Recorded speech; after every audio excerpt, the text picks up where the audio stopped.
Gak tau kenapa ya, tiba-tiba gue pakai tab ini. Gue bukan pengguna tab atau bahkan iPad, tapi disuruh cobain pakai tab terbaik Android saat ini dari Samsung. Samsung Tab S8. Gue nggak tahu mesti berespektasi apa soal hal ini, tapi gue bakal kasih opini gue sebagai non pengguna tab. So, bumper dulu.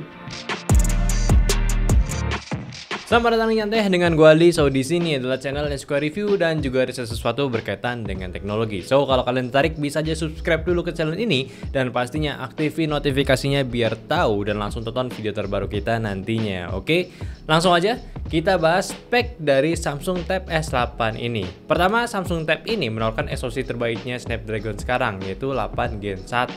Dan ini device pertama gue juga yang udah cobain pakai SoC ini. Lalu RAM-nya udah menggunakan 8GB, storage 128GB. So basically performa Tab ini sudah setara dengan device premium Android lainnya, bahkan smartphone pun juga.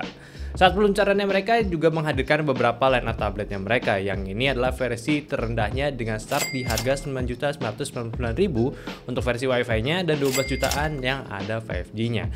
Atau kalau kalian mau yang S8 Plus untuk ukuran lebih besar dan spesifikasi lebih baiknya, ada start di 16 jutaan serta line up tertingginya yaitu S8 Ultra dengan notch itu ya. Itu dijual seharga 20 jutaan. Tapi kalau lo mau best deal, barang resmi juga, kalian bisa cek aja di deskripsi karena gue udah dapetin tab ini dari Studio Ponsel dengan harga penawaran yang sangat menarik.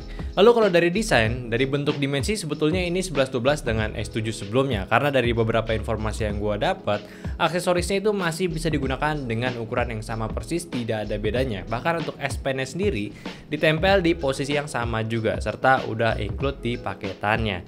Dan ukurannya sebetulnya buat gue itu cukup sweet spot ya, bukan jadi yang terbesar juga, masih bisa digenggam dengan satu tangan gue dengan baik, walaupun memang sangat-sangat diwajibkan selalu beli ini pen book covernya biar pemakaian itu lebih maksimal, atau at least beli tablet stand kalau ya lu pengen keep it on budget gitu.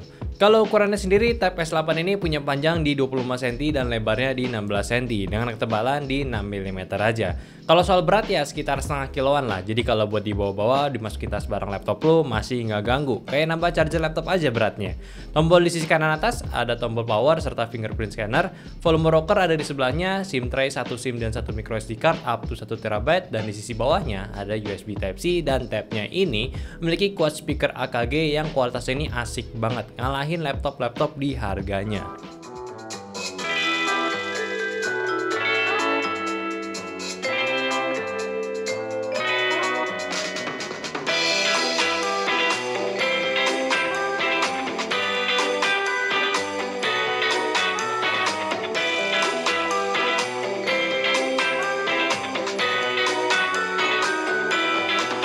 Pada display punya ukuran 11 inci, panel LTPS atau TFT dengan resolusi 2560x1600 WQXGA dan juga udah menggunakan Corning Gorilla Glass 5. Untuk refresh rate juga sudah di 120Hz, super smooth juga untuk di beberapa kondisi. Cuma memang agak disayangkan untuk sekelas harganya ini masih belum pakai panel AMOLED ya. Tapi sejauh penggunaan sih nggak masalah walaupun LTPS ya. Gua nggak merasa ada kekurangan juga dari warnanya saat pakai daily. Masih bagus juga, enak buat dipakai nonton YouTube. Bahkan bisa pakai HDR juga, dan lo pakai buat gambar-gambar masih aman juga di tablet ini. Ya satu kekurangan tapi bukan jadi deal breaker sih. Terus baterai Tab S8 ini punya kapasitas di 8000 mAh, super gede dan awet banget. Pakai casual gue itu bisa tahan sampai 3 harian. Tapi kalau lagi intensif tes gaming ini bisa tahan di 2 harian lah, masih aman. Dan pengecasan itu juga udah bisa di up to 45 watt super fast charging 2.0. Tapi kalian mesti ingat kalau mereka ini nggak mengincludekan charger di packagingnya, mesti beli secara terpisah. Dan buat gue yang nggak biasa pakai tab setelah menggunakan Samsung ini, sebetulnya tab ini fungsinya asik banget, apalagi lu yang basisnya menggunakan Android dan juga Windows. Bener-bener punya opsi pakai tab ini sebagai device tambahan lu sendiri, atau bahkan bisa jadi penunjang device lainnya. Tapi ya itu, gue butuh waktu lebih buat pembiasaannya sih. Sampai sekarang gue jujur, gue aja belum kebiasa gitu. Gue belum siapin space khusus buat tab gue, nggak ada book cover atau sekedar tas buat dipakai untuk mobilitasnya. Jadi agak mikir-mikir gitu kalau mau dibawa-bawa. Dan mostly gue pakai tabnya ini kebanyakan buat nyantai aja sih. Kalau bosen gue bisa nonton langsung pakai tabnya, lebih gede dari smartphone gue dan lebih fleksibel ketimbang pakai laptop langsung. Asik banget lah pokoknya, dan baterainya pun tahan lama juga. Sama, gue juga suka pakai tab ini udah diberikan mode DeX-nya. Jadi kalau ketika lo terlalu biasa aja gitu dengan UI bawaannya Samsung, Lu bisa aja ngubahnya ke mode Samsung DeX untuk merasakan tampilan ala-ala desktop mode dengan taskbar di bawahnya. Dan ini mode yang sangat asik, apalagi kalau lu udah menghubungkan dengan peripheral seperti keyboard ataupun mouse lu, karena feel-nya itu kayak semi-semi PC gitulah. Lu buka aplikasi dengan ya floating app-nya, jadi nggak auto full screen juga, dan di split screen pun bisa, dan app drawer-nya pun dibuat berbeda ya. Jadi lu punya dua cara nih pakai tab ini jadinya. Kadang gua juga pakai tabnya ini buat jadiin screen kedua laptop gua, dan bisa dihubungkan secara wireless pula. Ya walaupun belum sempurna, tapi ini bisa diandalkan lah buat screen gua ya, buat putar lagu atau enggak baca-baca artikel tambahan aja sih. Sama yang terakhir, kadang gue juga pakai ini buat coba-coba ala produktif, bikin script langsung di tab, dan enaknya gue juga nggak perlu pindah-pindahin data juga, karena ya hampir kerjaan gue udah di cloud, ya gue tinggal manfaatin aja di Google Drive atau nggak OneNote gue buat akses data kerjaan gue. Tapi overall dari fitur yang ditawarkan ini bener-bener kasih potensi banget sih, dan nggak seperti dulu gue lihat tab itu cuma sekedar smartphone besar aja gitu, tidak ada perbedaan signifikan, dan sekarang ini bener-bener bisa dimanfaatkan sebagaimana dari sebuah tab gitu, terlepas dari hanya entertainmentnya aja. Anyway, untuk kameranya sendiri juga udah punya setup kamera belakang 13 megapiksel autofocus dan 6 megapiksel ultrawide dengan flashnya, dan di sisi depannya punya lensa 12 megapiksel ultrawide juga. Kalau soal kualitas untuk sekelas tab ini ya gue bisa katakan sangat-sangat baik, walaupun tidak sebaik di smartphone di kelasnya.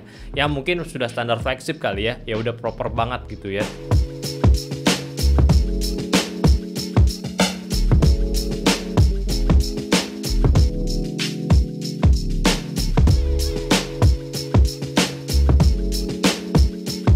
Ini hasil kamera depannya pakai Full HD, dan ini di kondisi cahaya yang cukup, itu gambarnya asik banget, jauh dari laptop juga, benar-benar kayak cukup banget buat dipakai video conferencing, asik, muka kita jelas juga, dan dia juga punya lensa yang lebar juga, jadi wide, framing itu lebih luas, atau enggak kalau mau lebih asik ada fitur auto framing juga untuk di beberapa aplikasi, jadi dia bakal ngikutin kayak semacam center stage-nya iPad, yang menurut gue itu fitur yang sangat menarik banget untuk di tahun sekarang, apalagi untuk iPad tersendiri ya, maksud gue tab.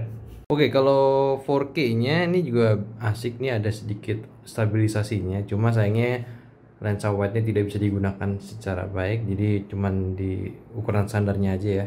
Tapi menurut gue ini udah cukup banget ya untuk sekedar record aja ya, apalagi sebuah tab ya, bukan smartphone. Jadi ini udah oke banget buat di kelasnya. So buat kesimpulan gue dari impresi pakai Samsung Tab S8 yang base version, jujur gue ada niatan tersendiri memang untuk memiliki tablet Samsung yang satu ini, karena dari fiturnya sendiri sebetulnya bisa sekali untuk ningkatin produktivitas gue. Apalagi gue cek juga di webnya Samsung, mereka juga ingin menghadirkan LumaFusion, salah satu aplikasi buat ngedit video terbaik ya yang ada di iPad, pindah ke versi Samsung yang sekarang, yang harusnya nanti tab ini pun bisa jadi pengganti alat ngedit lu yang mungkin biasa pakai laptop, akan bisa pindah ke tabnya ini ya, walaupun belum jelas performanya itu akan seperti apa.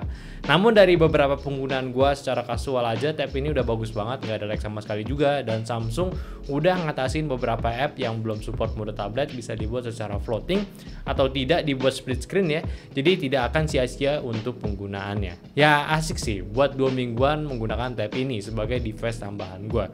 Kalau buat kalian gimana nih yang udah pakai Samsung Tab gitu? Apakah ada rekomend buat teman-teman yang lain buat ambil tablet ini? Coba aja share aja di bawah, oke?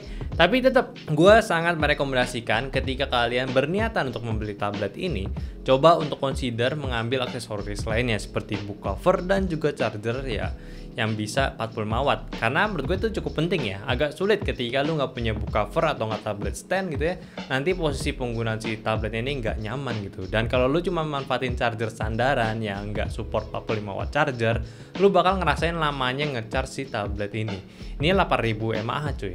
Kalau soal S Pen ya nggak usah lah, nggak usah khawatir, udah include juga di paketannya. Oke, mungkin itu aja dulu pembahasan gua dari impresi Samsung Tab S8s ini, Samsung Tab S8 ya.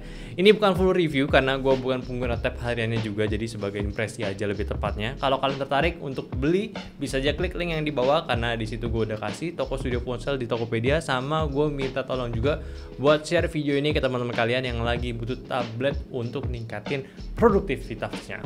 Jangan lupa juga kasih pendapatnya dan komentar. Jangan lupa kasih pendapatnya di kolom komentar, dan yang terpenting aktifin notifikasi dulu, sama follow juga sosial media kita di Instagram Nyandote, dan follow lagi pribadi gue di Alien WTS, join juga di storytelling yang ada di deskripsi. Bye bye.